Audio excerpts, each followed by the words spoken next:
तो मेरे छोटे भाइयों और बहनों, स्वागत है आपके अपने चैनल वेदांतु में। होप कर रहा हूं कि आप जहां कहीं भी हो एकदम स्वस्थ हो, मजे में हो और पढ़ाई कर रहे हो। आज हम फिर से सेशन लेके आए हैं प्रपोर्शनल रीजनिंग 1 के ऊपर बेस्ड, क्लास 8 चैप्टर नंबर 7। अब ये सेशन स्टार्ट करने से पहले मैं आपसे ये पूछना चाहूंगा कि क्या आपने इसके पहले के सेशंस अटेंड किए हैं या नहीं किए हैं। अगर नहीं किए हैं तो जरूर उसको कर लीजिए ताकि बेसिक क्लियर हो जाए और फिर ये सेशन अटेंड कीजिएगा। तो आज का सेशन हम स्टार्ट करते हैं। देखो, पहले के सेशन जब पढ़ रहे थे ना तो हमको बेसिक ये पता रहता है कि रेशियो क्या है, प्रपोर्शन क्या है, कैसे सॉल्व करते हैं, वो सब पता रहता है। इसलिए बेसिक आप लोग क्लियर करके रखो। बेसिक क्लियर रहेगा तो आगे का जो भी सेशंस पढ़ रहे हैं मजा आएगा, क्योंकि समझ में आ रहा होगा। जब समझ में नहीं आता है तब दिक्कतें चालू हो जाती है। तो समझदार बनो, राहुल गांधी मत बनो। ठीक है, चलिए स्टार्ट करते हैं प्रपोर्शनल रीजनिंग। और ये सेशन में हम लोग करेंगे the rule of 3। Let us सी।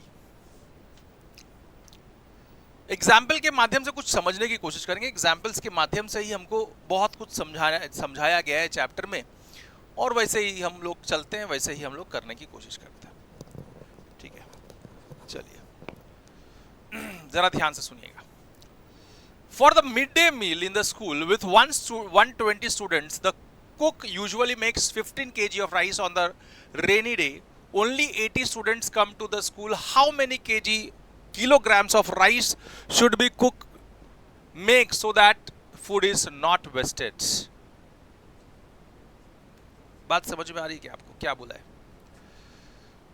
कि भैया there are 120 students in school. 120 students के लिए number of students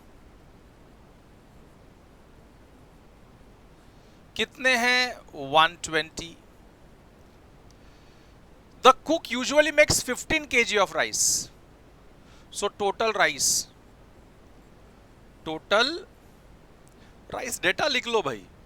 so 120 students, 15 kg of rice. बात समझ में आ रही है क्या? Number of student is 120। So total rice to eat is 15 kgs। अभी उन्होंने क्या बोला? उन्होंने ये बोला कि इफ देयर वेर 80 स्टूडेंट, या कुछ लोग कम हो गए बिकॉज बारिश का मौसम है और बच्चे कम आए हैं स्कूल में, दैट इज 80 स्टूडेंट्स। तो कितने केजी ऑफ राइस हमको बनाना पड़ेगा ताकि वेस्ट ना हो, है ना, ताकि वेस्ट ना हो। देखते हैं इसका मतलब क्या हो गया। इसका मतलब ये हो गया कि अगर मुझे x निकालना है, x मुझे अगर निकालना है, देखो तरीका सीख लो, बहुत इजी हो जाएगा। मल्टीप्लाइंग फैक्टर पता चल जाएगा। अब ये 120 को 80 हो गया। सो ये कितना होना चाहिए? सो मल्टीप्लाइंग फैक्टर ढूंढो पहले। सो मल्टीप्लाइंग फैक्टर ढूंढने के लिए क्या करना पड़ेगा? 80 को 120 से मल्टीप्लाई करूंगा। So 80 into 80 upon 120, sorry, multiplying factor ढूंढना है तो 80 upon 120। 80 upon 120 is equal to 80 upon 120 लिया तो मल्टीप्लाइंग फैक्टर मिलेगा। So multiplying factor will be equals to 80 by 120. So this is 4 2s are 8, 4 3s are 12, 2 by 3 is a multiplying factor. So मुझे ये बताओ, जब x निकालना है तो इसको 15 kgs को वो मल्टीप्लाइंग फैक्टर से मल्टीप्लाई कर दो। You will get 3 1s are 3 5s are 5 2s are 10. So x will be 10 kgs। अगर नंबर ऑफ स्टूडेंट्स आपके पास नंबर ऑफ स्टूडेंट्स 80 आ रहे हैं तो राइस वेस्ट ना हो, उसके लिए हमको 10 kg ऑफ राइस बनाना पड़ेगा। बात एकदम इजीली समझिए। जब आपको मल्टीप्लाइंग फैक्टर समझ में आ गया तो आप एकदम इजीली निकाल सकते हो। सो दिस अपॉन दिस किया, 80 अपॉन 120, तो आपको क्या मिलेगा? मल्टीप्लाइंग फैक्टर, उसको 15 से मल्टीप्लाई कर दो, x मिल जाएगा, काम खत्म। समझ में आ रही है क्या बात है? इसके ये हुआ क्या है? ये टोटली अगर मैं बोलूं what is a factor of change in the first term, so first term में फैक्टर ऑफ चेंज क्या था, what was the factor of change, तो this multiplying factor is what 2 by 3, so factor of change is what 2 by 3 was a factor of change of the first term. ठीक है, आप ये समझ लो। अब देखो जरा, समझने की बात है। To solve the such problems, जब भी हमको ऐसे सब प्रॉब्लम सॉल्व करने हैं तो कैसे करें, कैसे करें। To solve such problem, we can model two proportion ratios using algebraic notations as A is to B equal to C is to D. अब इसका मतलब क्या है, जरा ध्यान से समझोगे ना तो एकदम इजी समझेगा। वो जो हम लोग किए मल्टीप्लाइंग फैक्टर निकाले,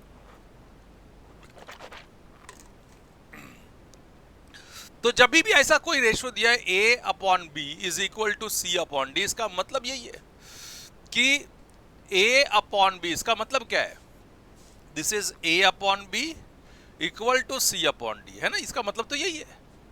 इसका मतलब अगर कोई फैक्टर निकालू मैं, so this is equals to what F, this is equals to F।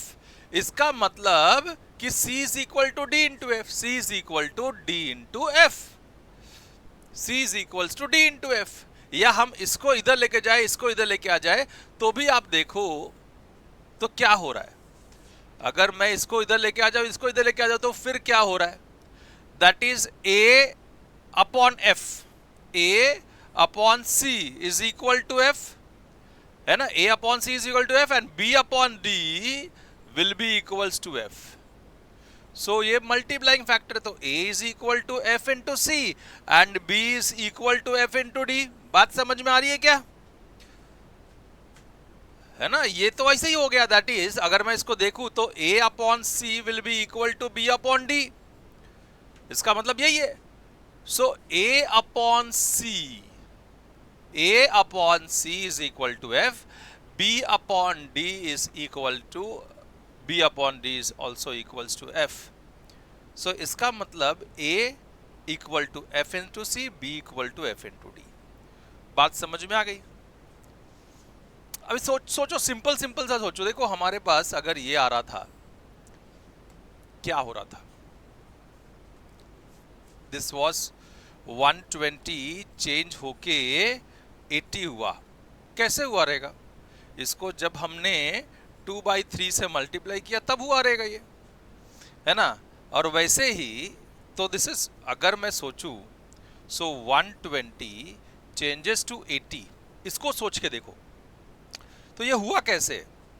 और तो फिर 15 kg कैसे x बनेगा, तो multiplying factor was, the factor F was, this is 2 by 3। Factor क्या था तुम्हारे पास, 2 by 3 था, 2 by 3 was, this is factor, change of factor, so this is 2 by 3। सो अगर मैं देखूं, सो A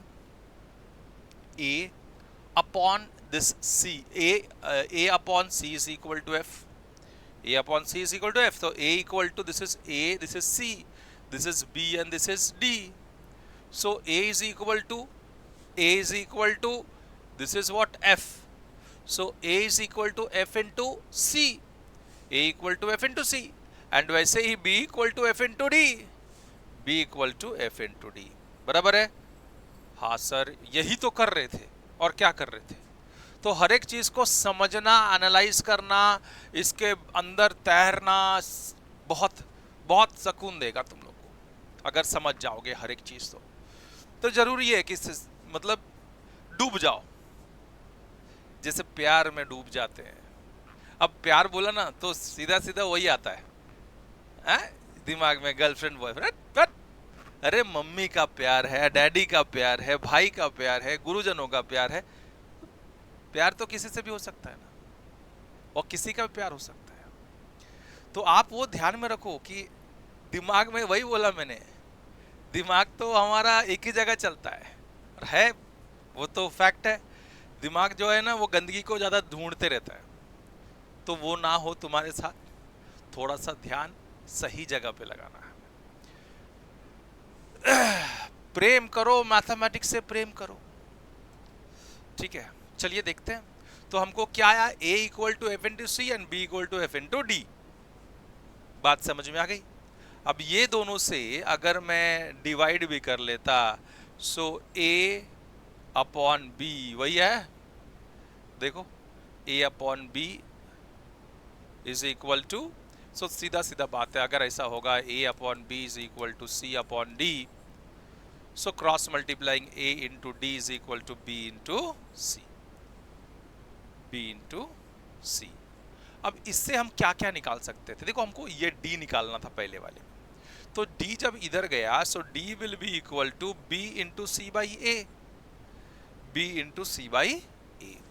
अब ये जो चीज है ना, वो हम आज ऐसे पढ़ रहे हैं, लेकिन आर्यभट्ट जी ने पहले से ही बता दिया था। ठीक है, अलग नाम से। तो देखते हैं क्या क्या नाम था, कैसे कैसे चीजें थी। In ancient India, Aryabhata 199 CE में, others called such problems for proportionality rule of three, वो क्या बोलते थे, rule of three।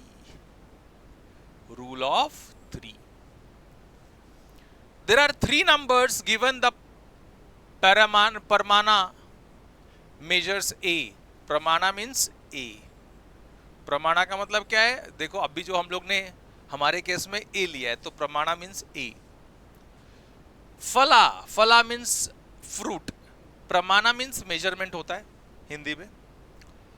That is हम लोग ने जो लिया था वो ए लिया था उधर। वैसे ही द फला is a fruit B in our case, the फला इज बी। फला इज व्हाट, बी। उसके बाद में इच्छा रिक्विजिशन, एंड दैट इज हमारे में क्या है, सी है वो। इच्छा फला is D. Okay, Aryabhata. Multiply the फला बाय इच्छा and divide the resulting by प्रमाणा, एंड डिवाइड द, तो क्या मिलेगा, in other words multiply the फला बाय इच्छा, फला बाय इच्छा,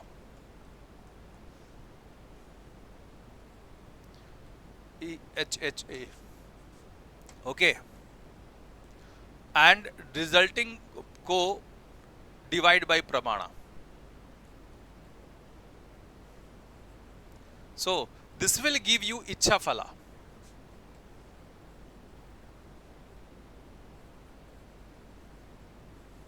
ओके, सो वही था ना, देखो D, दिस was D, फला was B, इच्छा is C, and this is A।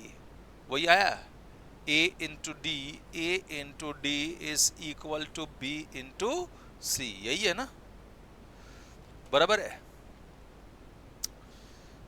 A into D equal to B into C, देखो वही तो लिखा था। तो ये हमारे ग्रंथों में 199 सीई में ही बता दिया गया था। सोचिए हमारा कितना उन्नत कल्चर था पहले से ही, है ना। तो नाम अलग थे बट भाव तो एक ही था। ठीक है, तो आप लोग ये देख लीजिएगा, थोड़ा सा इसको पढ़ लीजिएगा कि कितना आर्यभट्ट जी ने कितना उस टाइम ही क्या क्या काम करके रखा है, जो अरे सोच भी नहीं सकते थे। जबरदस्त, मतलब ऐसे ऐसे चीज़ें आर्यभट्ट जी ने बनाई है कि पूरा साइंस चेंज कर दिया, लिखने का मेथड चेंज कर दिया। बहुत मतलब इनके बारे में जितना बोलो उतना कम, रोमटे खड़े हो जाएंगे, इतना जबरदस्त चीजें बनाई हैं इन्होंने। चलिए आगे बढ़ते हैं हम लोग। तो इच्छा फला, दैट इज इच्छा फला is D is equal to Phala. Phala means what? Phala means B,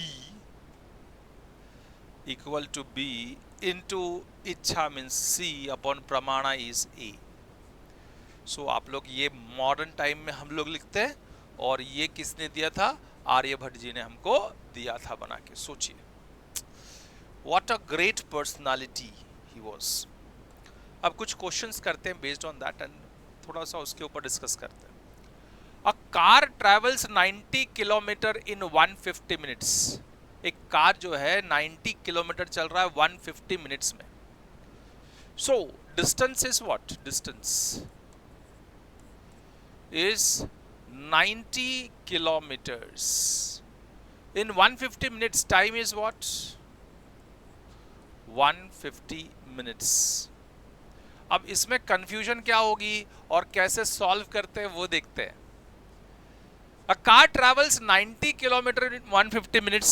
It continues at the same speed. Speed उसका same था. What is the distance it will cover in 4 hours? 4 घंटे में वो कितना distance cover करेगा?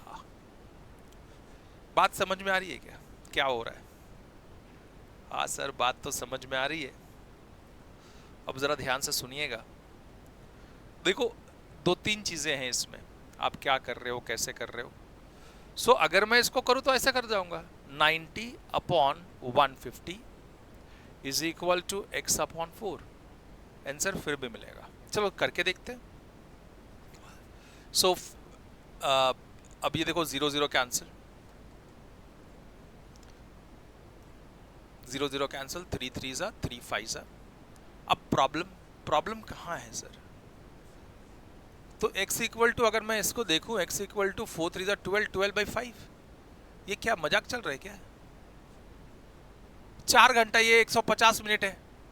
तो पहले एक बात समझ लो कि सब यूनिट्स एक मेजरमेंट में होना चाहिए. जितने भी मेजरमेंट है एक यूनिट में होना चाहिए. तो ये गलत था. तो पहले हमको क्या करना पड़ेगा? ये 4 आवर्स को मिनट में कन्वर्ट करना पड़ेगा, तब जाके x किलोमीटर में मिलेगा. So this 4 hours it means 4 into 60 minutes. आप लोग ध्यान में रखना है ये. तो ऑब्वियसली 4 6 जा 24, इससे ज्यादा मिनट है तो डिस्टेंस भी तो ज्यादा कवर करेगा ना. स्पीड तो सेम है ना. तो चलिए वापस से वैसे अपने धुन में आते हैं. That is 90 upon 150 is equal to x upon 4 into 60. So x will be equal to 90 into 4 into 160. x is equals to, ये इधर मल्टीप्लाई होगा, अपॉन 150.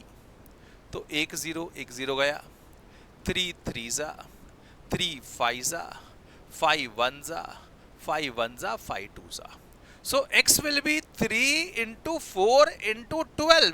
3 4 जा 12, 12 12 जा 144 किलोमीटर्स चलेगा. ये रहा एक मेथड. ये तो रहा एक मेथड, है ना. अब दूसरा मेथड देखिए इसका. मेथड नंबर 1, मल्टीप्लाइंग फैक्टर निकालेंगे, सॉल्व करेंगे, काम खत्म. ठीक है. अब देखिएगा जरा, मुझे x निकालना है. तो 4 अपॉन 150. 4 मतलब कितना हो गया? This is 240. 6 4 24 minutes. So multiplying factor will be equal to, जो f था, f will be equals to, directly f will be equals to this 240 upon 150. x इधर है तो इधर से स्टार्ट करना. 240 upon 150. So 0 0 cancel, 5 3 जा 3 5 जा 3 8 जा 24. 8 upon 5 is a factor f. जो चेंज ऑफ फैक्टर था वो क्या था तुम्हारा? 8/5. So x will be equals to 90 into f. 90 into f बराबर ना, f into 90. So 90 into f कितना है? f is what? 8/5. So it is equal to 5 1 जा 5, 5 1 जा 5, 5 8 जा 40. So this is 18 8 za 18 into 8, 8 8 za 64, 8 1 za 8, 8 plus 6 is 144 kilometres, बराबर है। This was method number 2 जो हम लोग जनरली यूज करने वाले हैं इसमें रेशियो प्रपोर्शन के हिसाब से। मजा आ गया होगा, होप कर रहे हैं। देखो जितना ज्यादा इसमें घुसोगे, जितना ज्यादा अलग अलग चीजें समझने की कोशिश करोगे, उतना ज्यादा मजा आएगा। अब देखो इसको भी और क्या सोच सकते थे हम लोग, और क्या सोच सकते थे। डिस्टेंस, टाइम, मुझे ये बताओ डिस्टेंस 90 से x हो गया, 90 changes to x and time 150 changes to 240। अब 1 मिनट का निकालो, या डायरेक्टली जो मल्टीप्लाइंग फैक्टर था आप वैसा कर सकते हो कि ये इससे चेंज हो रहा तो कितना चेंज हुआ, उससे चेंज हुआ तो कितना चेंज हुआ, आप वो भी कर सकते हो। सोचने का नजरिया है, देखने का नजरिया। आपको ये दोनों एकदम इजीली समझ गया होगा, होप कर रहे हैं। ये ज्यादातर हम यूज करने वाले हैं अब। ओके, चलिए आगे बढ़ते हैं, इसको आगे का चीजें समझते हैं। A small farmer in Himachal Pradesh sells 200 grams packet of tea. Weight and rate. Cost, weight and cost. Weight and cost C, ठीक है। तो देखो डेटा जब तक नहीं लिखोगे ना कि क्या डेटा गिवन है, जैसे जब तक डेटा को एनालाइज नहीं करेंगे तब तक हमको सॉल्व करने नहीं आने वाला, इतना ध्यान में रख लो। डेटा को एनालाइज करो, what are the data given, right down that first. So a small farmer in Himachal Pradesh, तो हिमाचल प्रदेश वाला पहले, हिमाचल प्रदेश वाला small farmer sells 200 grams packet for 200 rupees. So weight and cost. So weight is what? 200 grams. And cost is rupees 200. बराबर है, हाँ। और दूसरा जो था वो large state in Meghalaya sells 1 kg packet for 800 rupees. So Meghalaya में, मेघालया, बस मेघा में weight and cost, again weight is what 1 kg, 1 kg का 800 रुपीज, रुपीज 800। अब देखो जरा, ये ग्राम्स में है, ये केजीज में है। सो फर्स्ट ऑफ ऑल क्या बताया आपको कि जितने भी यूनिट्स हैं वो सेम होने चाहिए, तो मैं सेम यूनिट्स में लिखने की कोशिश करता हूँ। तो इसको लिखूंगा मैं, तो दिस इज नियरली 1000 grams, बराबर है, हाँ सर, 1000 ग्राम इज 1 kg। अब क्या बोला है, are the weight to price ratio, weight to price ratio in both places proportional, which city is more expensive, कौन सा ज्यादा एक्सपेंसिव है। So let us find out. अब देखो जरा इसका देखना पहले, वेट एंड कॉस्ट। तो पहले ये 200 ग्राम्स था, लगा रुपीज 200, रुपीज 200। अब क्या बोला मैंने कि weight is 1 kg, 1 kg means 1000 grams। What will be the cost, cost is x। So this is first one, और फिर बाद में सेकेंड वाला करेंगे, दिस इज सेकेंड वन, ठीक है। तो पहले हिमाचल प्रदेश वाला ही सब कुछ निकालते हैं, मैं वापस से वही आऊंगा कि व्हाट इज द, उसने बोला है कि are the weight to price ratio in both the places proportional. So पहले वाले का weight upon cost that is price is 200 upon 200, 200 upon 200 that is 1 upon 1, that is 1:1। Second वाले ये सेकेंड वाले का weight is to price, weight upon cost will be equal to, weight is what 1000 grams upon cost is what 800।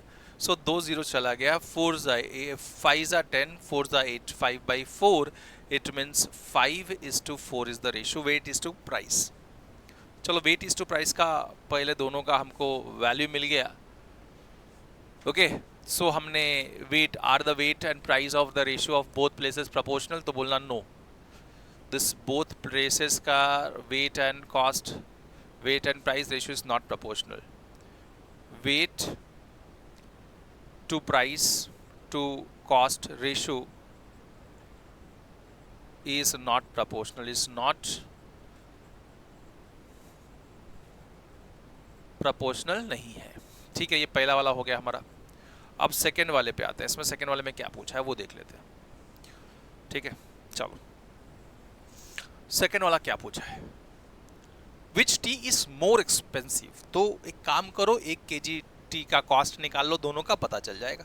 इसका 1 kg का 800 रुपया है, मेघालय वाले का पता है, खाली 1 kg का इसका भी हिमाचल प्रदेश का भी निकाल के देखो कौन सा ज्यादा है, पता चल जाएगा। सो वापस से वही वाला फॉर्मूला हम अपनाते हैं। कौन सा याद है आप लोगों को?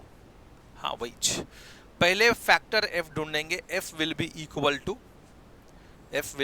To this 200 upon 1000, 200 upon 1000। तो x किधर है? इधर है, इधर है, तो इधर से 1000 अपॉन 200, 1000 अपॉन 200, तो it will be equal to 5/1। So f is 5/1। अब this x will be equals to, therefore x will be equals to 200 into f into 200, that is 200 into f. So that is f into, f is what? f is 5/1 into 200, so this will be equal to 1000, so rupees 1000 बराबर है। so Himachal Pradesh का जो T था उसका 1 kg का cost is 1000, while Meghalaya का 1 kg का cost is 800। सो मेघालय का कॉस्ट जो है ये this Himachal Pradesh is more expensive T. Himachal Pradesh has more expensive T. ठीक है, ऑब्वियसली हिमाचल प्रदेश वाला 1 kg का 1000 रुपया है और मेघालय का 1 kg का 800 रुपया है। तो कौन सा ज्यादा एक्सपेंसिव है भाई? हिमाचल प्रदेश वाला।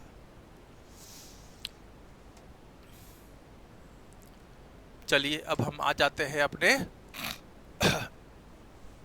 Figure it out. अब ये क्वेश्चंस है ना, बहुत ज्यादा क्वेश्चंस तो है नहीं, लेकिन हाँ जितने भी हैं मजेदार है।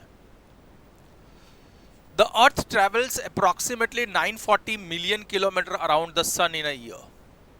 एक साल में 940 मिलियन किलोमीटर चल रहा है।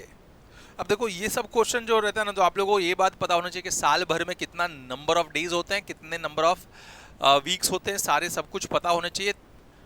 अब देखो नंबर ऑफ डेज भी आपको पता रहेगा तो वीक तो निकाल लोगे, कि नंबर ऑफ डेज को अगर हम 7 से डिवाइड कर दे, क्योंकि एक वीक में 7 दिन होता है, तो पता चल जाएगा कि एक वीक में कितना नंबर ऑफ वीक बनेगा टोटल डेज में इन अ ईयर, है ना। तो लेट अस सी। अब हमको मालूम है नॉन लीप ईयर में 365 डेज होते हैं एंड लीप ईयर में 366 डेज होते हैं। तो ऑब्वियसली अब देखो इसमें कुछ लीप ईयर वगैरह दिया नहीं है, तो मैं नॉन लीप ईयर ही मेजरमेंट में लूँगा। ठीक है, सो अगर मैं बोलूँ कि नॉन लीप ईयर ये कितना है, तो number of days are what? 365। So number of days in a non-leap year, number of days in non-leap year is 365 in a year. Number of days in year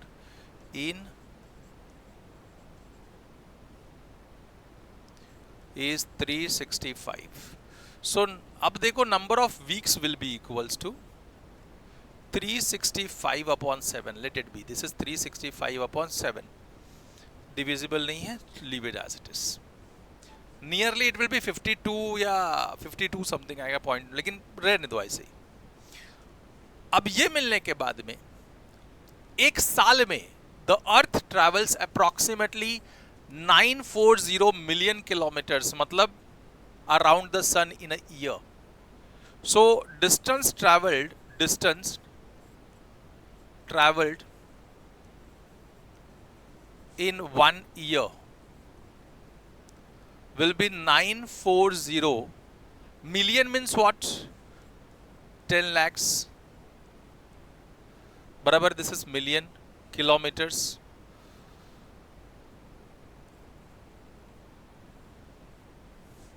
ठीक है, बात समझ में आई क्या?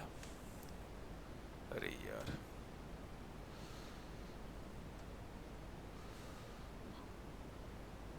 थोड़ा सा रब कर देते हैं. So this is in kilometres. So 940 million है तो इंटू 10 lakhs किलोमीटर्स. ठीक है, तो distance travelled in a 1 year. हमको how much kilometres this earth will move in 1 week निकालना है. So number of days in years is equal to 365 and number of weeks will be equal to week in year will be equal to 365 upon 7. ठीक है, so ये रहा week, number of week. So distance travelled in 1 week, distance travelled in 1 week will be equals to total distance in 1 year, that is 940 into 10 lakhs. ठीक है, upon this 365 upon 7 number of weeks in a year. ठीक है, अब ये कितना हो जाएगा? This is equal to 940 into 10 lakhs अपॉन ये नीचे वाला ऊपर इंटू 7 और ये डिवाइड बाई 365. अब 5 के टेबल में कैंसलेशन होता है तो देख लो कितने तक चला जाता है. 5 7 जा 35, 5 3 जा 15, 5 1 जा 5, बचा कितना 1, ये 4 and 4, 5 8 जा 40, 5 8 जा 40 डिवाइड बाई 73 है तो सीधा सीधा डिवाइड बाई 73 मल्टीप्लाई करूंगा मैं तो 188 into 7, 7 8 56, 56 plus 5 will be 61, 7 7, 7 plus 6 is what? 13, 1316. So this is 1316 और 6 zeros, 1 2 3 4 5 6. This is in kilometres. देखो अब इसको ऐसे छोड़ दो एज सच, या आप डिवाइड करके वैल्यू निकालो. मैं चाहूँगा कि ये डिवाइड करके आप वैल्यू निकालोगे एंड इसका जवाब आंसर जो है ना वो कमेंट सेक्शन में देना. सबको अब डिवीजन तो आएगा एटलीस्ट, इतना होप कर सकते हैं. इतना करने के बाद ये सब होप रख सकते हैं कि आप डिवीजन करके आंसर निकालोगे. तो इसका जो जवाब है मैं चाहूँगा कि आप लोग कमेंट सेक्शन में दोगे. ठीक है, चलिए आगे बढ़ते हैं, आगे क्वेश्चन देखते हैं क्या क्या चीजें हैं. और तो बोला गया है a mason is building a house in the shape shown in the diagram. He needs to construct both the outer walls and the inner walls that separates two rooms. Outer wall and inner wall that separates two rooms. To build a wall of 10 feet, he requires approximately 1450 bricks. Number of bricks is 1450. How many bricks would he need to build the house? Assume all walls and height of and thickness. सबका same height thickness का है. So let us see. ये this is a house outlet of the house. तो इसमें जो इन लोग ने given information दी है वही दी है कि 10 फीट्स के लिए 10 फीट के लिए कितना, 10 फीट वॉल के लिए 1450 ब्रिक्स, 1450 ब्रिक्स लग रहे हैं 10 फीट वॉल के लिए.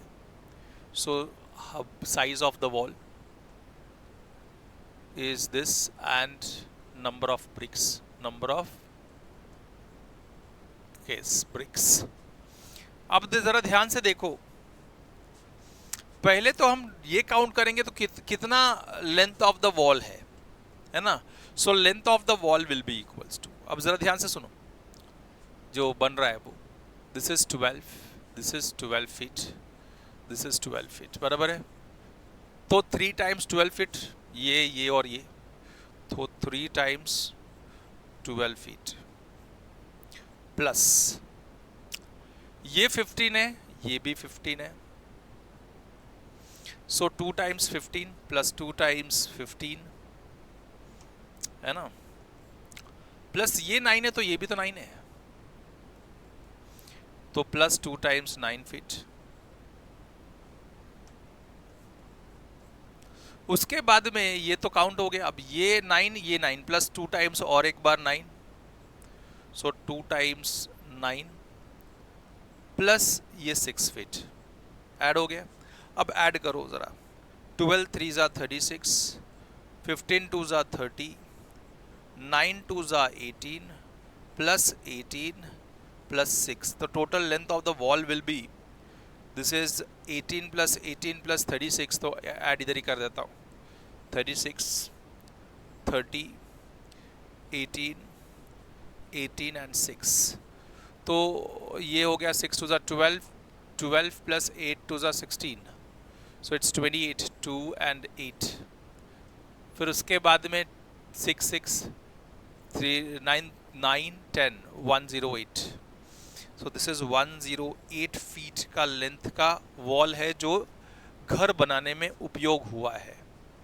सो length of size is what 108, 108 size is what 108 feet. So what will be this x number of bricks needed to make this? वापस सेम हम लोग खड़े हो गए उधर ही वही जगह पे। So 10 by 108, so मतलब इधर से स्टार्ट करोगे, x इधर है, so multiplying factor f will be equals to 108 upon 10. This is multiplying factor, let it be like this only f. उसके बाद में f मिलने के बाद में we will have number of bricks, that is x will be equals to 1450 into 108 upon 10, बराबर है, that multiplying factor into the number।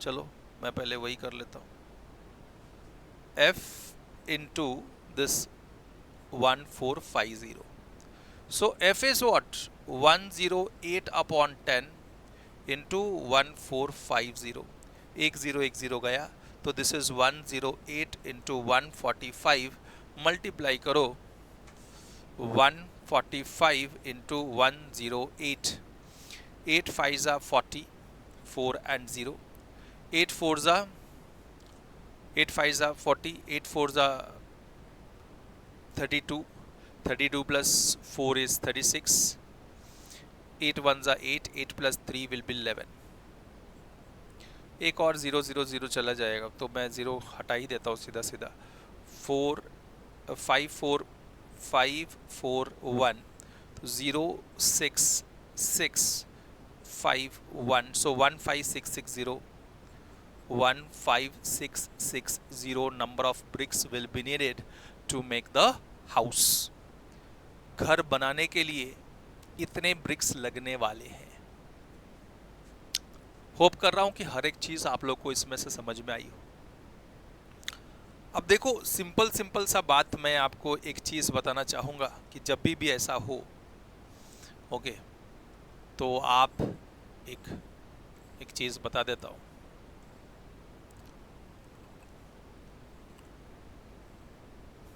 जितना में भी हमने किया है, जितने में भी इसमें किया है, कि अगर कॉस्ट है और टाइम है और सपोज टाइम करो and distance speed is constant, तो जब भी ऐसा होगा तो this is t1, this is t2, this is d1, this is d2। अब सिंपल से समझ लेना तुम लोग ये कि जब भी मैं t1 को t2 से डिवाइड करूंगा तो वो d1 अपॉन d2 के रेशियो से इक्वल होगा।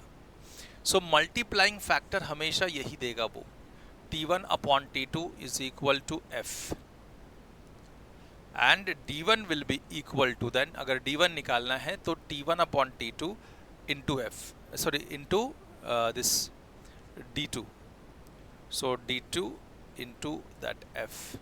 सो एक बात इससे क्या पता चलती है कि D1 will be equal to T1 upon T2 into D2। अगर मुझे जैसे D1 निकालना है तो इधर T1 होना चाहिए, कोई भी ऐसा नंबर हो। देखो ऐसा जब भी चलेगा तो ऐसे चलेगा। अगर मुझे D2 निकालना होता तो मैं क्या करता, T2 अपॉन T1 लेता इंटू D1। बात समझ में आई? तो ये जब फैक्टर आप लोग को पता चल जाएगा ना तो काम आपका आसान हो जाएगा, बहुत मुश्किल बचेगा नहीं। वैसे ही अगर मुझे T1 का निकालना हो, T1, तो मैं कैसे करूँगा, it is equal to D1 upon D2 into T2। वैसे ही T2 अगर मुझे निकालना है तो D2 अपॉन D1 लूँगा इंटू T1। सो ये सब चीज़ें आप लोगों को पता हो जानी चाहिए अब तक। तो ये लिख के ले लो, शॉर्टकट है, दिमाग में डाल लेना कि क्या कर रहे हैं। जब ये सब आ जाएंगी तो आसान हो जाएगा रास्ता आप लोगों का। और होप कर रहा हूँ कि आज का जितने भी सेशन में जितने भी क्वेश्चन किए आपने, जितने भी टेक्निक्स पढ़े, वो ज़रूर आप लोग को हेल्प करेगा आगे। और समझ में आया हो तो ज़रूर एक लाइक कर देना भैया, शेयर कर देना वीडियो को, that is sharing is caring. तो शेयर ज़रूर कर देना, नए हो तो सब्सक्राइब कर लो, कमेंट एक करके जाना कि वीडियो कैसा लगा और क्या क्या वीडियो आपको चाहिए। बेल आइकन दबा के जाओ ताकि फर्दर अपडेट्स आप लोग को मिलती रहे। मिलते हैं नेक्स्ट वीडियो में, तब तक के लिए गुड बाय, अलविदा।